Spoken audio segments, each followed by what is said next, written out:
Yep, a little seat of the pants over here, but here we are. We are live again. And I got Brian Summer recovered from tarmac duty. Brian, what's going on? Yeah, yeah, definitely back on the tarmac again. Just can't get enough of, lovely things like Manhattan, LaGuardia, and so forth. What can I say? Yep, well, hopefully we got some trenchant insights to show for our trouble, Brian. Oh God, you're pulling that word back out again. I Yep, thought yep. we'd gotten through most of the year's enterprise month in reviews without trenchant, but Oh, you had to get it in there. Okay. let's strive for trenchancy today, please. If you're watching on LinkedIn, can you please pop a little comment into the chat just to let me know that it's going out properly? We're also streaming on YouTube, so I can pop a link to that if you need it. But let's try to do it on LinkedIn if it's working well today. Brian, we have special guest Barb Mosher Zinck, but let's have a look at our whole. We're going to talk about buyers and what goes wrong with buyers, and does LLM help the buyer's journey, all that crap. But first, we have our agenda. You want to run us through real quick? Well, as usual, we'll go through the cringing buzzword. We'll also, I think there's a quote of the day on there as well that we'll cover. We've got the usual, top three over underrated kind of stories that you and I'll each cover. And then we've got our special guest for the halftime show. That's Barb, and you'll hear more about her in a few minutes. We got a couple. There were a bunch of nominations for whiffs of the month, but we got one nice one back there to share with you. And Oh yeah, it was actually it was competitive this month. I will say. yep. And Martin, thanks for letting us know everything's working fine over at LinkedIn. Fire those comments in as quickly as you can, and see, Martin, if you can fit the word trenchant in one of your comments. That'll really make our day. Martin, good to see you. And Martin, by the way, I've got your most recent Tech Ed podcast loaded up for from your work on the ground. So I can't wait to listen to that this weekend. Sorry I didn't get to it sooner, but I hope y'all follow Martin's Coffee Corner podcast series if you're interested in all things SAP, because he does a great job from a user and partner perspective. So thanks, Martin, for joining us. There's your free plug for your participation. So Barb, if you're out there, I'm my Slack is down on this computer, so if you need to message me about logging in, you're going to need to message me on LinkedIn. But I think you should have that now. Just check the calendar invite, and we're going to move on now to buzzwords and overhyped tech. And Brian, guess what? I have a surprise one for you that I didn't have time to give you because it just came up today. But let's hear yours first. So I was at a presentation this week, and in one presentation, one presenter used two words I had not heard before. I didn't know that action could be turned into a verb, actionize. That was a new one. I had to quickly write that down on my notebook tablet.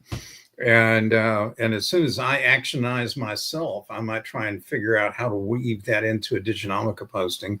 And then the other one was robotified, and that was a new one. I didn't know that the noun robot could be I don't know what that is, a verb that you robotified something. But anyway, there I got 2 for 1 in that one little 20-minute presentation.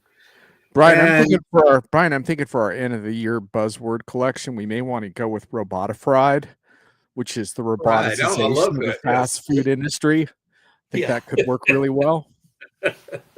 I like that. I'm going to write that down. Robotified. Yeah.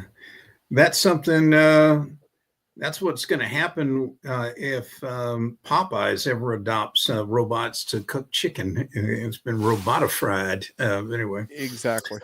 Love that robotified chicken from Popeyes. Okay. And then I also heard in that same presentation, about 28 times I heard about how electrons are the new oil. And remember the old quote a couple of years ago that everybody liked to talk was,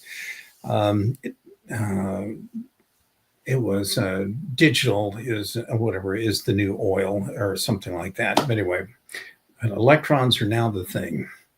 So now that we know that, and everyone's can start dropping these in, everything, status memos, whatever, because your AI LLM hasn't been trained on the new words yet. You have to manually insert them. That's your role as the human in the middle.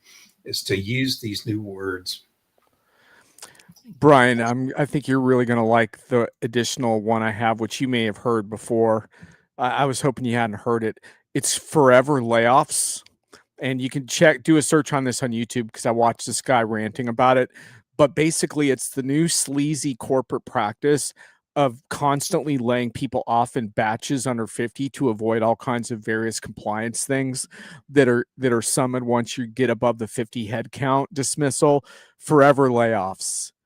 That's a brutal modern buzzword for our times. See, I thought where you were going to go with it was data was the new oil. That's right. Thank you, Martin.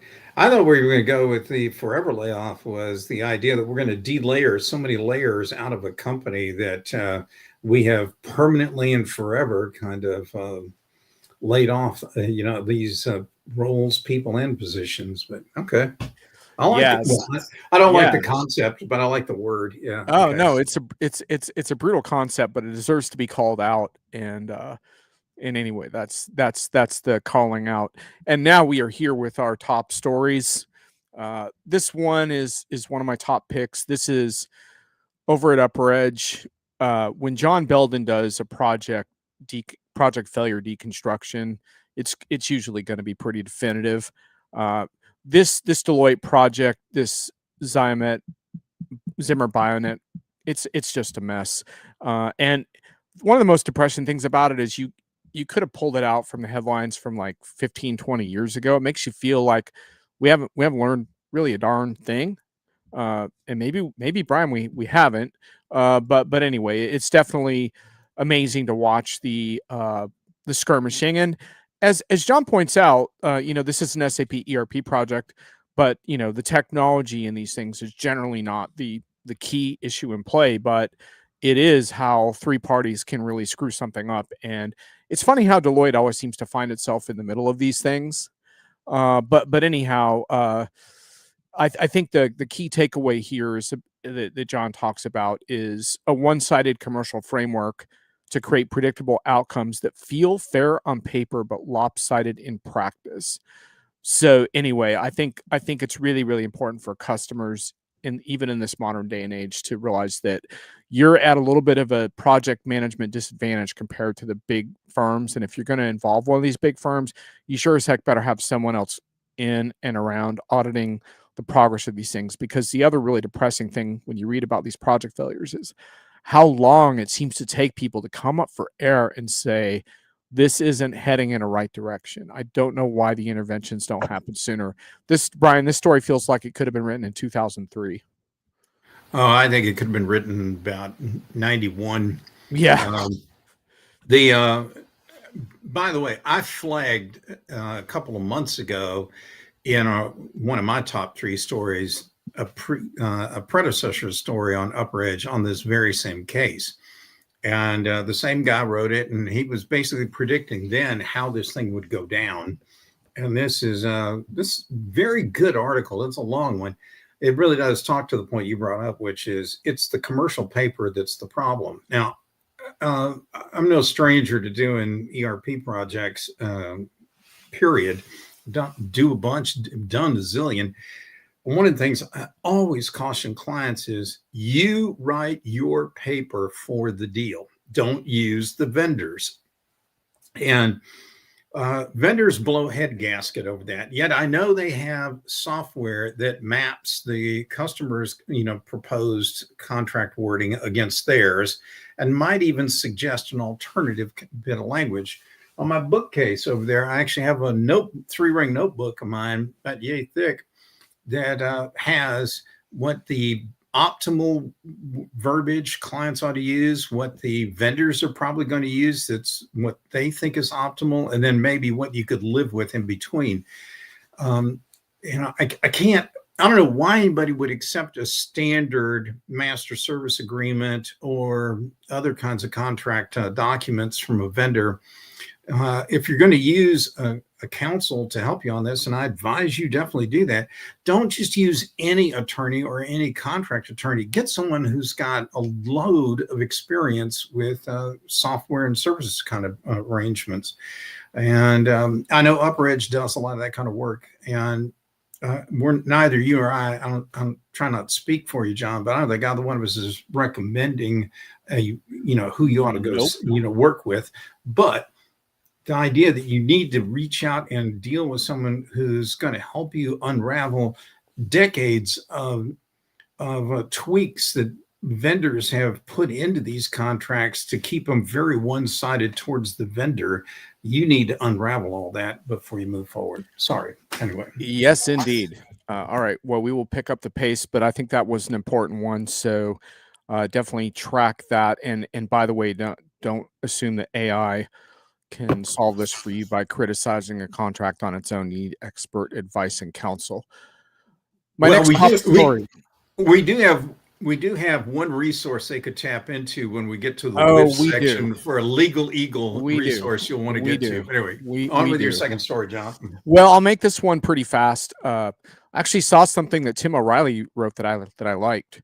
Tim O'Reilly and I don't agree very often. It goes back a long ways to a comment on his blog once where I took issue with something he said, and he told me that we were talking past each other, which essentially meant that he didn't have time to read my comment.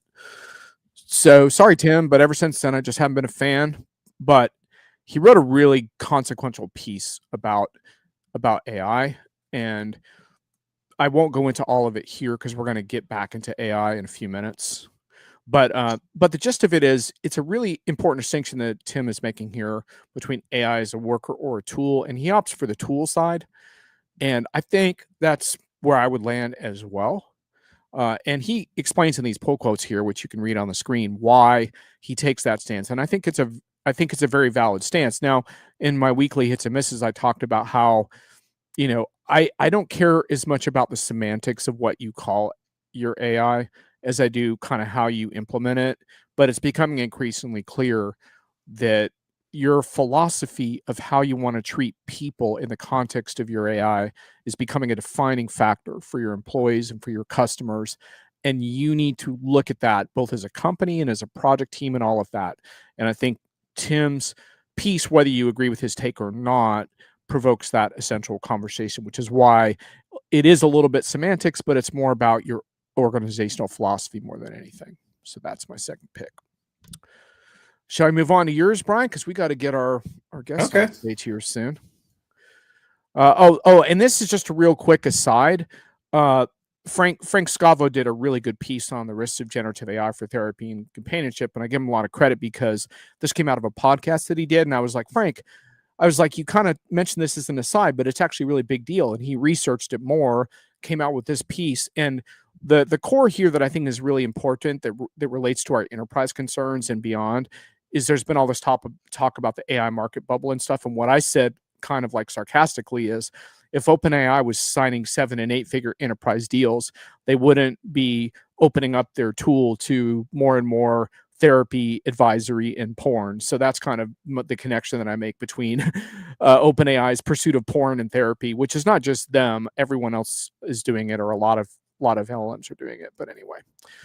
All right, Brian, what you got? Oh boy, I'm trying to remember this one. This is Jan LeCun. Yeah. Jan LeCun. He's been taking a stance against LLMs for a couple of years now after initially kind of being an advocate for them. And this was a good article. He's got a lot of YouTube videos on this topic, by the way, as well, that are really worth watching, like 1-hour presentations of his point of view that have been building up over the last couple of years. I recommend watching one of them. Yeah. So for everyone on the podcast here, this is a really intriguing discussion because he's basically saying that all this money being poured into the research and development, and we're talking billions per major LLM to build out large language models, may be a dead end. And that you're not going to achieve general intelligence and a whole bunch of other kind of things based off of an LLM path. And there's also this question, should they go for a different way, which was using more a worldview, where they look at things like videos and other kinds of, directions.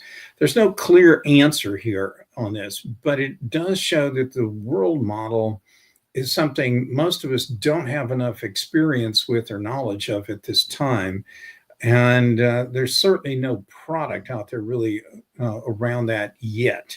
But I think we all owe it to our whatever employers, clients, and so forth to be on the lookout for this, because if his observations are even partially correct, it will have systemic impacts on not only the AI market and the vendors in there, but even on the capital markets, because of the way the capital is being deployed right now on LLM based technologies. Anyway. Yep, and LeCun's not the only one making noise around this. Gary Marcus has been doing it for even longer. And LeCun has been trying to train world models in this capacity. There's some really interesting startups on this topic, including one by Fei Li. There's also some fascinating work being done around active inference. We've written about that on Diginomica if you want to check it out.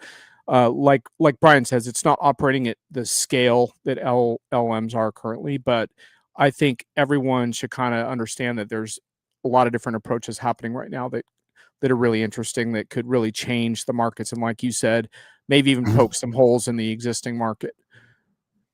On to your next one. Let's rail them through. What else you got? Oh, this one, I just want to point out it's,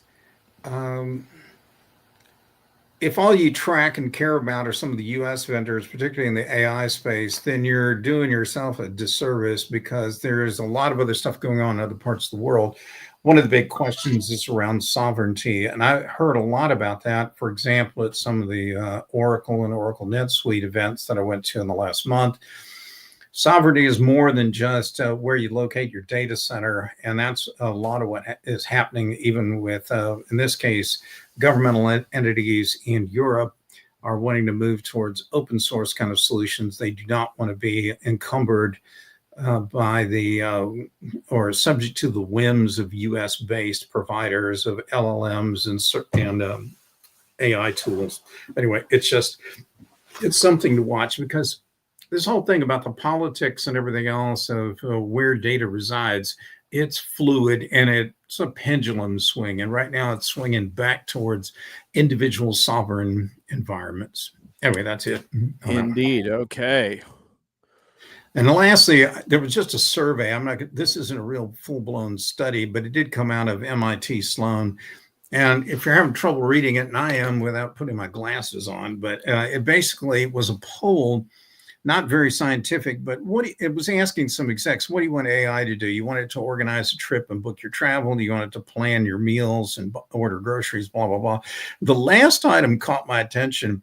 I don't want AI to do any of these things. And I was like, yes, that is exactly where I'm at. No doubt. And I think it also points to something that's been bugging me for months now, that I've thought for quite a while that we're in an AI bubble. And more importantly, it's because I see this big disconnect between all the overblown hyperbole out there in marketing expenditures and the outrageous amounts of capital going into this space and the valuations for companies.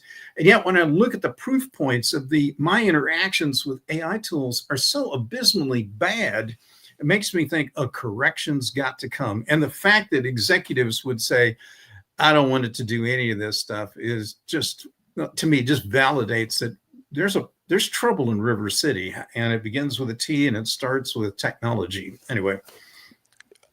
The slide's not going to win any awards, though. Anyhow. Okay. All right. But a good poll nonetheless, and I wish I'd had a chance to vote on it. And we have our halftime show. By the way, if you are on LinkedIn, please pop in a comment so I can track that, because our LinkedIn audience is a little quiet today. We got to juke you up a little bit here. Maybe the next discussion will be what it takes to do so. We have Barb Mosher Zinck joining us. And Barb, Brian usually has a bio slide. So you ready for this? Okay. I never know what's going to be on the slide. So it's pretty tame. Oh, Brian, you didn't do the whole like social media personas thing? I actually started digging around, seeing if I could find something, like 15-year-old embarrassing post she might have done her write-up, but I don't know why. I was feeling particularly generous the other day, and I kept it very business-like. So Brian, man, you got lucky, Barb. He scours stuff. he Oh, I find, scours. Yeah, he finds some weird stuff. But yeah, I you do. actually look really professional, Barb. How's it I'm going? sure it's out there. I'm good. Thanks for having me. Yeah, live from Nova Scotia. Yep. 5 o'clock and it's dark. Yeah. So yeah, just a little bit of context on Barb and bringing Barb onto the show. Barb's a longtime Diginomica contributor and has really held down our overall marketing strategy for a long time.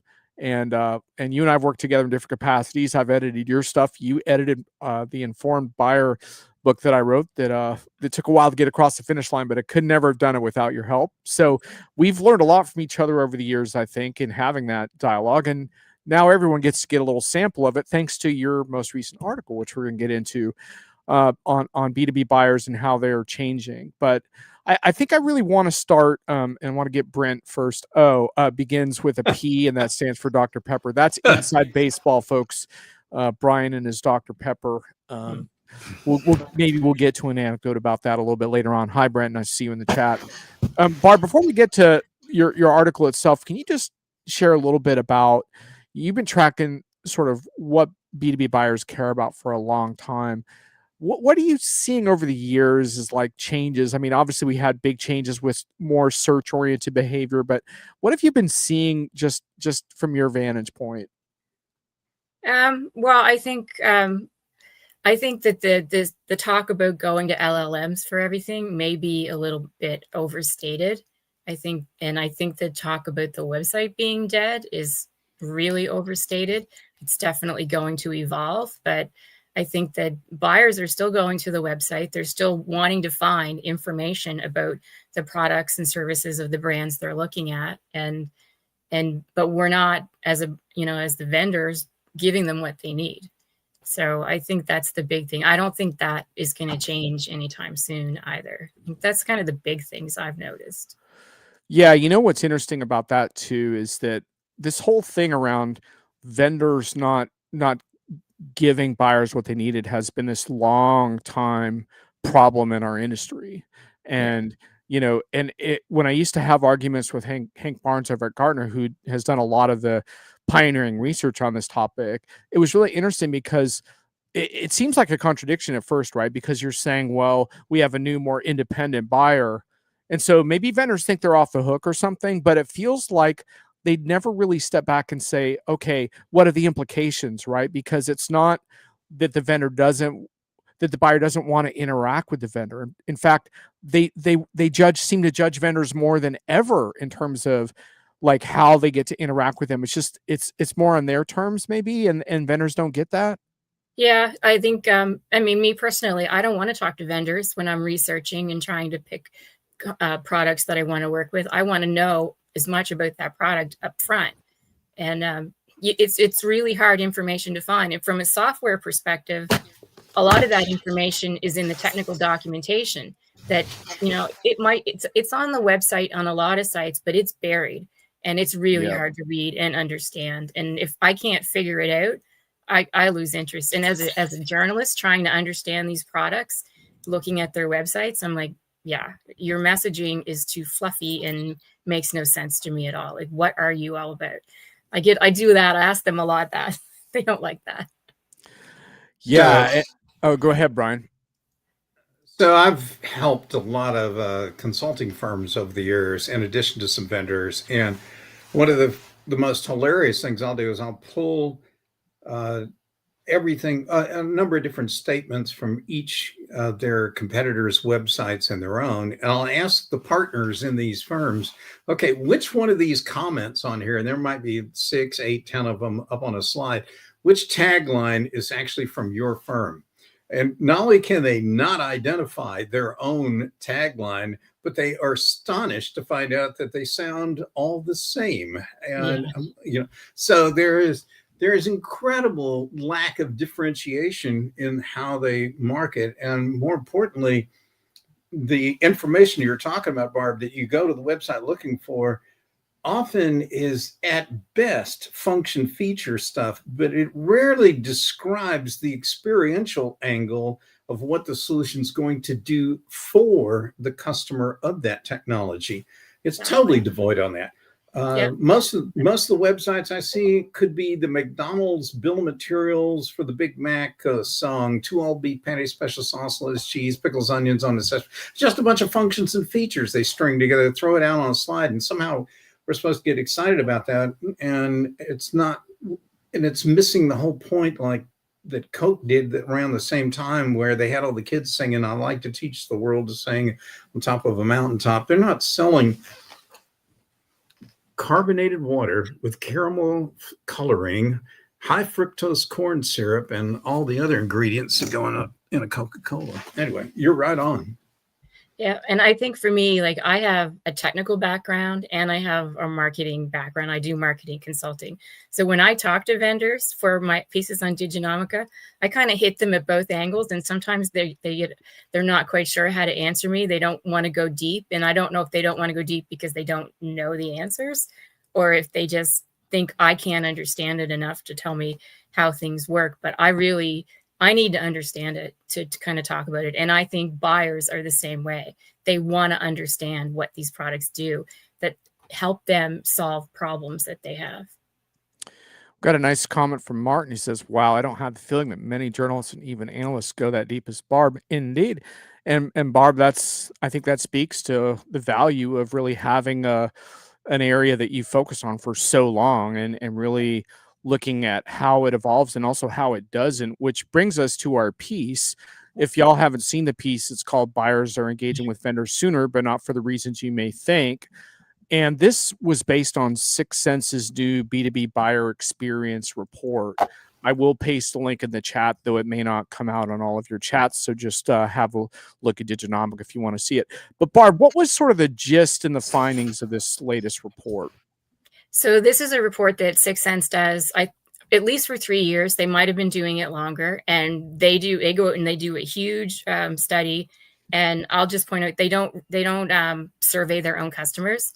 So that's a good point. That's probably one of the good things about the report. And they go out and they try to understand, and they ask questions about what is the buying journey like for you.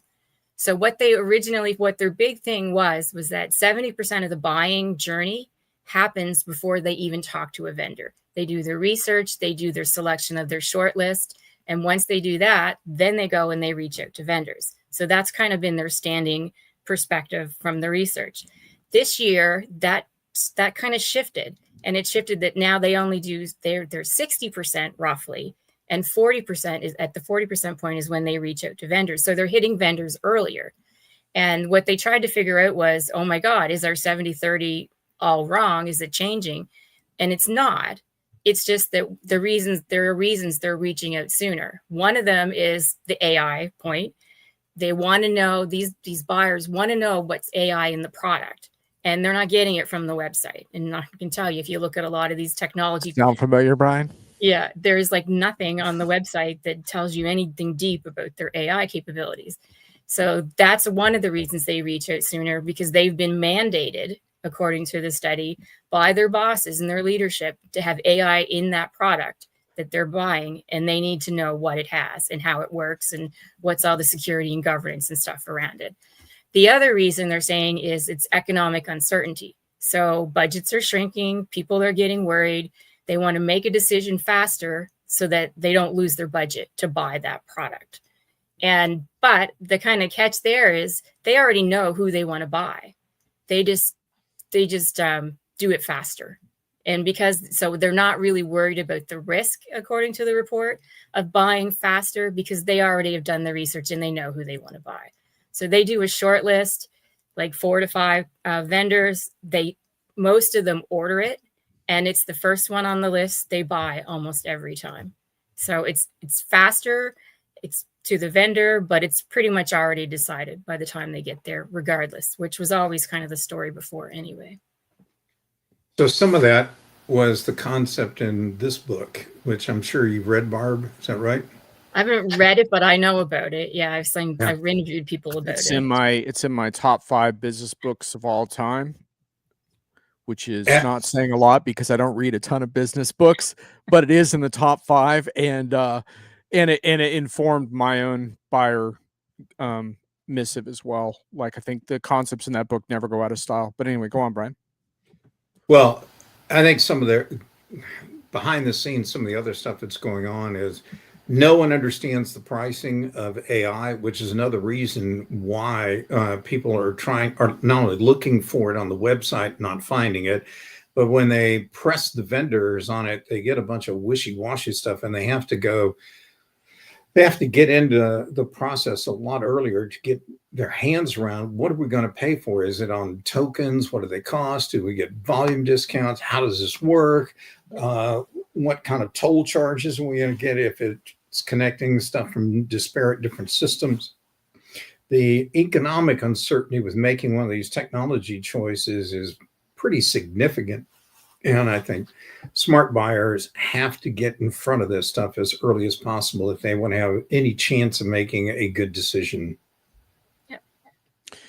There's three things that to me really jump out that I'd like to talk about, Barb, with you that you mentioned in your article. One is AI and LLMs. So I want to get to that. Second is the continued importance of websites.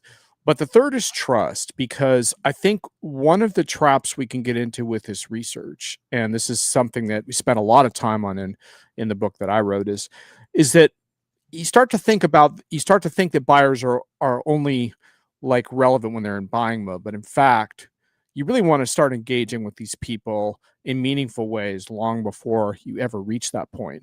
Because I'm sorry, but you could obsess about getting listed in LLMs all you want, and you can try, and you might succeed sometimes, but that shit is not science, folks. Like, that's harder to get guarantees on than even SEO in the old school Google days was. You know what's not science is being trusted by people in your industry. That's not science. And I loved your concluding paragraph in this piece, because you say the real takeaway is that getting on a shortlist is impossible if the buyer doesn't know you. Vendors need to get on a buyer's radar long before the buying journey begins, and that requires not just getting found in LLMs, but becoming a trusted resource for buyers all the time, so that when they're ready, maybe if they're lucky, they'll add you to your list. I think that's a really, really important concept that I hope vendors reading that don't overlook and think, oh, we got to get listed in LLMs because that's what the research says. I think that is important to talk about, but forget about that being a solution for not being trusted. Yeah, and I think the important thing with the LLMs is buyers aren't using LLMs as a research tool to pick their shortlists. Not according to this research. What they found is that they already know the vendors they want to put on that shortlist. Most of these people that are buying stuff have been doing it for 8 years. They're, an average age of 40 years old. So they already know these products, the big ones anyway. So when they go to the next company and they have to do that buy again, they already know who they want to put on that short list. So if you're not one of those buyers, how do you get in front of the buyer some other way? And it's not necessarily through creating a bunch of top 10 lists to get listed in an AEO, in an LLM. You can do that, but I don't think that is what's going to work for you. You need to create really good resources and content that people want to engage with, and that's not necessarily just through your brand, but through working with other people in the industry, with influencers and other people that are going to help share your ideas and your stories so that people actually become aware of who you are. And that's not, it's not going to show up in the LLMs the way you want it to. Brian, you're deep in thought. Something's percolating there. Something's percolating. I'm thinking about those lovely emails you and I have been getting the last couple of weeks. And oh my God, Barb, we've been getting these hyper personalized schlock PR pitches from hell. Have you been getting those too? I don't know. I get so many. They sound so personalized. Like, I've been listening to your podcast. I was up late at night and I was so inspired by the content and blah, blah, blah. It's all this like sophisticated ass kissery written by a machine in order to get you to like embrace their pitch, which usually has nothing to do with the ass kissing that's going on. Yeah. Brian, do you have a sample of any of those? They're hilarious. I'll pull one up here in just a second, but I do want to point out the lack of connection between, I got one today and they were going, oh, that article you wrote about Oracle and ERP and like, oh, you're the man, that kind of crap, that they're talking about in there. And then they want to pitch me something that has absolutely nothing to do with ERP. Like I'm going to drop everything to pay attention to this AI generated dreck. But anyway, this is marketing and AI going off the rails here. But I'll pull up an example here in a second. Talk among yourselves. Okay. Well, yeah, go ahead, Barb. It's interesting. I talked to Kerry Cunningham about this report. He's the head of research and thought leadership at 6th Sense. So he's the one responsible for doing this report.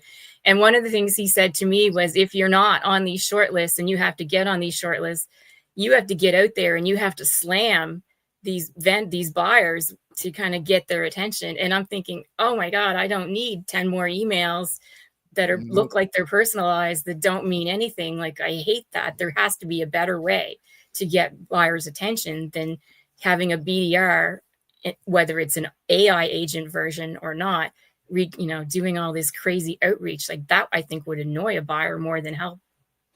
Yeah, like here's a novel idea. Maybe create a podcast series I actually want to listen to, and I get to know a bunch of people from inside your company because of the great information that you're sharing. Wow. That, oh my God, like actually create something of use and value in the world. Like, wow. Oh no, I thought AI was going to fix all that for us. I mean, this stuff is getting comical after a certain point. The other thing I'm going to point out too is that getting listed at LLM is really an elaborate thing. And like you're saying about the websites, the articles on this topic are not very good. And you got to be really careful you're getting the right advice about this, because when an LLM trains on content, it does not necessarily surface if you go to AI search, for example, and search, a lot of times it's a consolidation of a number of different perspectives, and it doesn't necessarily list where those sources are coming from. And when it does list where the sources are coming from, that's not from inside the LLM. I'll spare the long overview, but that's coming from RAG context, which is essentially some kind of knowledge graph or vector embedding that is then being ranked, chunked, and prioritized, and only a handful of sites are getting listed. And that's a whole separate thing than the LLM itself. So before you start thinking, oh, it's going to be easy to go get listed in LLMs, well, it's not. And I do think it is worth looking at that and how it is you can be successful in that.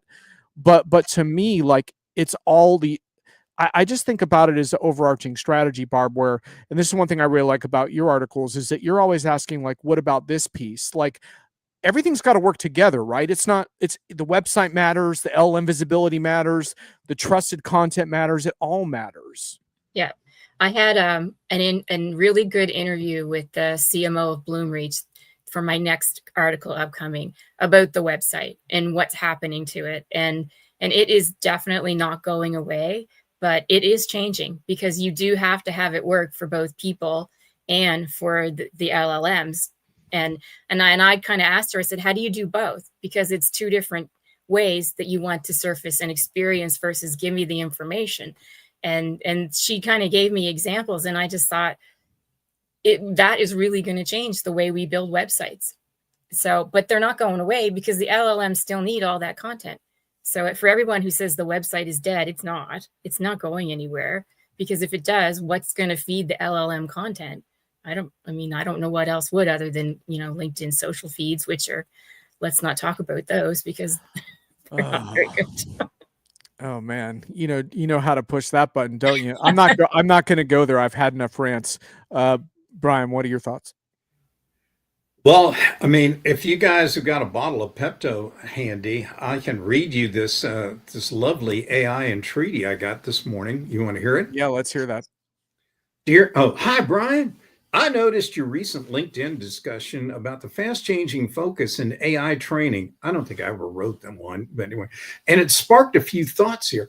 It also brought to mind your piece, Rethinking Success in Next-Gen HR Tech, where you zeroed in on how companies are reimagining talent strategies in response to emerging tech.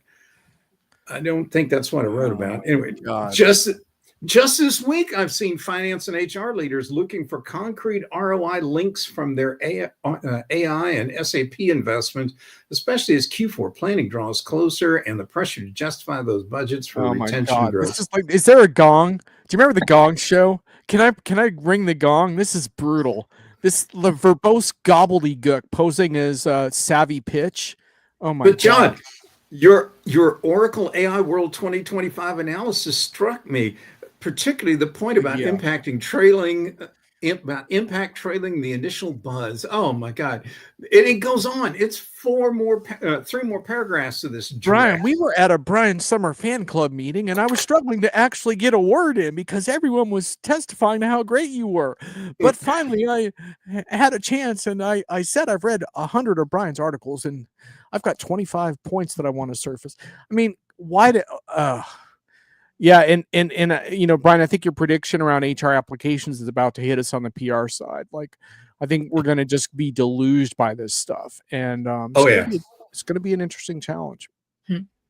Yeah, well, let's stay on that point, and I'd love to hear Barb's thought on this. Is you've been talking about the creation of what I would call quality content that can help people make buying decisions or what have you, or do the research they want to knock out, and yet that's not what's being generated for the most part today. There's just vast amounts of just dreck and repurposed crap everywhere. I'm struggling right now with trying to help some people again on the consulting side. John hasn't even seen this yet, but I have a piece where I critiqued 4 executive chairman type speeches at big 4 firms, and they all were talking about the amazing power of artificial intelligence, how it's going to transform work as we know it today. And all 4 pieces were awful. These were 15, 20-minute kind of TED Talks. You could tell they used AI to generate their slides. One of them had not 1, not 2, but 6 typos that were all machine language generated typos on the guy's slide. And I'm like, how can you pretend to be an expert when you didn't do anything other than feed a prompt, on a Gen AI tool? Why should anybody in the audience believe you know anything about this subject? Because you bring nothing new and original to the table. It's one thing to generate content. It's another thing, or have AI generate content for you, but that doesn't necessarily mean it's any good. It's all dated in the past, and it's pretty much worthless. And these people want us to believe they're the experts and the top leaders in their firms. And I was just like, oh, kill me now. Is there a question in there? What do you think we're going to see with content? Are we going to get any? Will content actually improve at all, or is it going to keep going downhill? I think it's going to go downhill for a while. I think we're just starting to scratch the surface of the crappy AI content because people don't know how to leverage AI to do anything else. I would love to see some of those CEOs get up on stage and go, you know what, we don't have it figured out, but this is what I know to be true. And this is what we're doing. Because I think that's what buyers really want to know. We don't believe anybody knows all the answers. It's changing every 5 seconds. There's something new coming out and different. So tell us what you do know and how you're trying to figure things out, and take us along with you, as opposed to, just pretending you know everything when you don't know anything at all.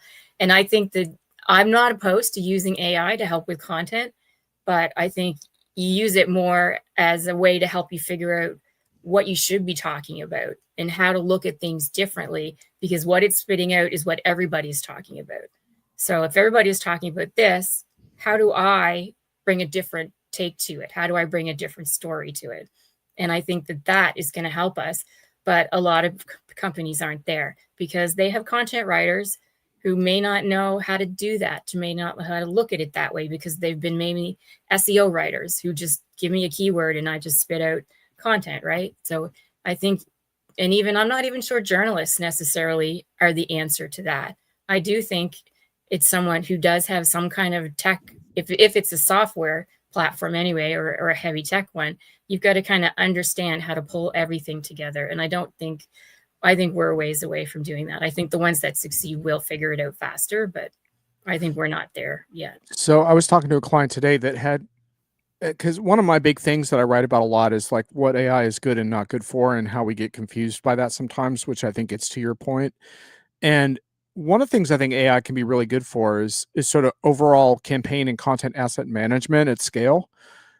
because it can really help you kind of plan out for a quarter or a year, like the different kinds of assets that you want to release and what cadence and all of that. Because that's really hard work for humans to create those plans from scratch. And I scratch my head sometimes when people like don't focus on that part. And so they were walking me through all their different assets, like webinars and podcasts and blogs and all of this. And frankly, it was a pretty well generated plan and all of that. And I said, this looks pretty good. I said, but the one thing I'm going to challenge you on, since that's kind of my job here, is these assets aren't created equal. In other words, saying you're going to do a webinar, let's say it's a webinar on building AI mobile apps or something. Like, all webinars aren't created equal. So just don't say, oh, we're pushing out a webinar this week. Like, you need to also have a standard inside your firm for what constitutes a great webinar and have the characteristics defined. For example, a robust Q&A period, instead of the whole like, oh, sorry, we ran out of time while we were doing all our promotional gobbledygook and didn't have time for your questions. Like, why do you think people came to your webinar? They came to ask the questions. Like, so just like have these characteristics lined up for each kind of content, and realize, to Brian's point, it's an attention economy. Like, people choose where to give their attention. And frankly, I think with a handful of exceptions, which are alarming, they're not choosing AI generated content. And certainly in a B2B context, I have yet to go to an event and hear anyone tell me, I'm sorry, John, to be late for the meeting, but I was watching this amazing B2B AI generated content, so I couldn't have a talk with you. No one says that. No one cares about your AI generated content. Hey, Martin, you had something to say here. Sorry. Isn't that how the Big Four always did? Of course, it's faster and amplified now. Are you talking way back about the project one, or maybe we have a LinkedIn delay loop? Anyway, he's talking about the comment I made about watching these four like chairmen of different Big Four firms. Oh, okay. Totally screw up their yeah. In this article. Martin, that is so deeply cynical. How dare you say that about our consulting leadership? Anyway. Well, and he obviously doesn't know I used to be one of those kind of people, but anyway. So Barb, let me hit on that point from one other angle, because I'd like to hear you comment on this, because I think it's really important. Is all websites aren't created equal either. And one of the reasons why I think vendors and brands need to re-embrace their websites a little bit is because their traffic is going down somewhat. They're kind of like, oh, this is legacy and we need to get in the LLM now. But the website's the one place where they can really control the whole experience for the visitor on their terms and get the signups if they have good content to sign up for. Like, wouldn't you say that it's more important than ever to like create a website that's meaningful and engaging, so that your high impact people, when they show up, actually like what they see? Yes, but that is really hard to do. Okay, so we should give up because it's hard? Well, no, but you have to think it's not just personalized. You don't want to just personalize the website. It's going to be highly contextual. Yep. So I'm coming to your site for product X, not product Y. Don't put all this product Y stuff in front of me. I don't care. But remember that, so then I go buy product X. I come back now for product Y. Remember, I already bought X. Don't show me X anymore. Show me Y. Like, it's super contextual how we need to build that experience. Totally. But don't tell brands it's impossible, though, because that's going to ruin my day. Tell them it's hard and they need experts like yourself to help them, but it's doable if you put some thought into it. Yes, it is. All right. And that's what I wanted. Yeah. And I will say that a lot of companies or a lot of people are talking about using conversational interfaces as the front end to the website, so that you can get that context right off the bat. And then you do go into a website that is highly personalized or contextual to what you're trying to do. And then the next time you come, you can say something different and your experience is completely different. And I think that that's probably where we're going. And I hope that when the companies do it, they just don't slap a AI chatbot on the front end and screw it up royally, which I think probably a lot of them will to get started. Oh, you just stepped on my favorite exposed nerve here. Another can of worms. Oh man. Barb's actually pretty good at this, Brian. She's pretty good at riling us up. Like, this going to, I go to the trouble and I get to a website, I'm hunting and pecking, trying to find answers. and they're as rare as hen's teeth. And then a chat bot's popping up, wanting to know, are you finding what you need, or how are we doing, or whatever. And it just torques me off that I could sit there. I can type in one word answer, like I'm not finding anything. I just go no, or I could write a whole book in the chatbot deal, and it doesn't change the outcome. I'm going to get a terrible experience. Nothing's going to change. It's a waste of time. Put that chatbot up there. I don't care how AI smart it is. It just is going to frustrate me to no end to have that there. And any vendor who thinks that is a reasonable substitute for actually imparting some real knowledge to a potential buyer is an idiot. But not that I have All right.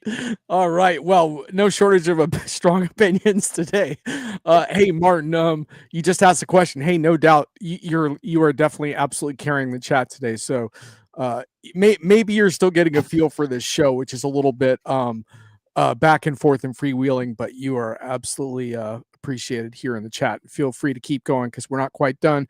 Barb, I want to wrap this segment. You can hang out for the final bit. But first, if you just give me a short answer to this, but if you could tell vendors, like, I know it's hard to pick one thing, but if there's one thing they could do a little bit better on the topics we discussed, what would that be? I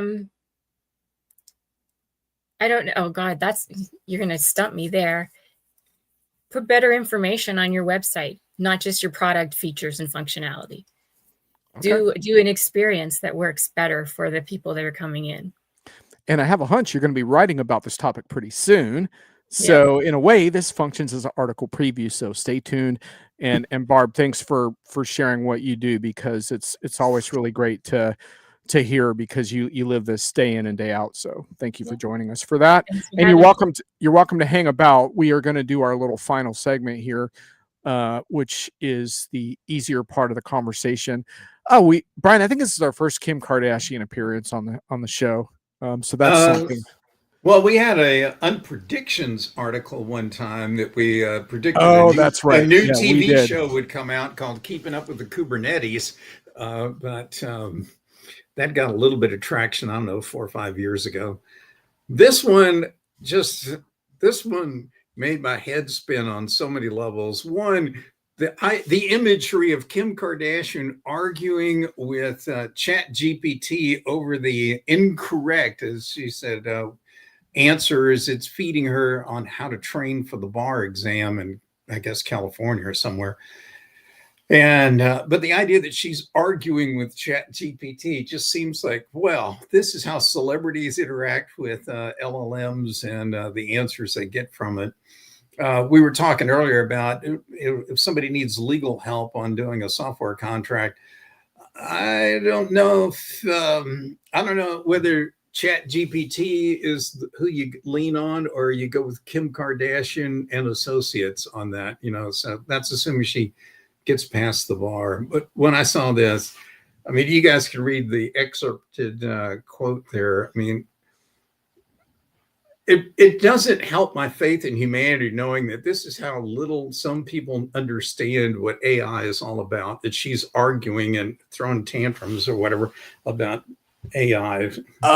Evidently, she has not been passing the bar exam. Oh, and by the way, I did want to editorialize on that little thing that says someone needs to tell her about Gemini 2.5 Pro. You got to be kidding me. Quit pushing the latest release as if it solves these problems. Stop it. But I don't know, Brian, we shouldn't cast aspersions to her legal aspirations. She's just choosing a strange avenue to acquire her credentials, but hope it's not a cul-de-sac. Anyway, I wish her the best of luck on passing the bar, and no doubt. Might have to go a different route than ChatGPT to really ace the exam. Anyway, good luck on that. I'm just a little disappointed you didn't take my whiff nomination for that people are modifying Meta Ray-Bans to spy on you. Which cost $60 to modify the Ray-Bans, which led to my comment. Being a creep used to be free. Now you have to fork over $60. But anyhow, I can take the blow, Brian, because this is a good whiff. Now let's shift gears. This is the most challenging transition in the entire show. And Barb, you're going to come along for the ride here. So just so you know, start thinking about something that inspires and creates value, because that's Brian's dog, and Brian's dog inspires and creates value. Brian, what inspires and creates value besides your dog? Well, I've been working with David Dobrin and some others and a team he's got on figuring out a way to help HR and other parts of an organization, operational aspects of it, understand who in their management ranks isn't adding value. In fact, it is probably destroying value for the company because of the way they interact with people.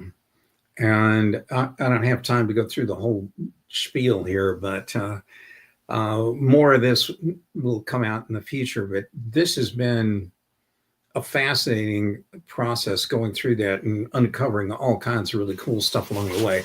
And one of the things I learned from David just this week was how management oftentimes is something where a lot of people think that once they got promoted to a manager, that they clearly already possess managerial skills. They know what's going on and they don't need to learn anymore.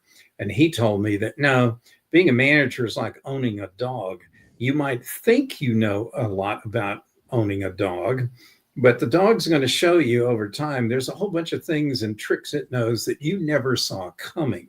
And you constantly keep learning and learning in life through not just one dog, but multiples that you might own. Anyway, I thought that was a rather, I could talk for an hour on that alone, but I thought that was a really fascinating way to look at it. We all need help learning new little tricks and tools on how to be better managers, motivators, and everything else for the people that work with us. For mine, I will go with, I realized I forgot to put that in the deck, but I had it's out on x.com on my John ERP feed. Oh, wait, we got to go into a comment first.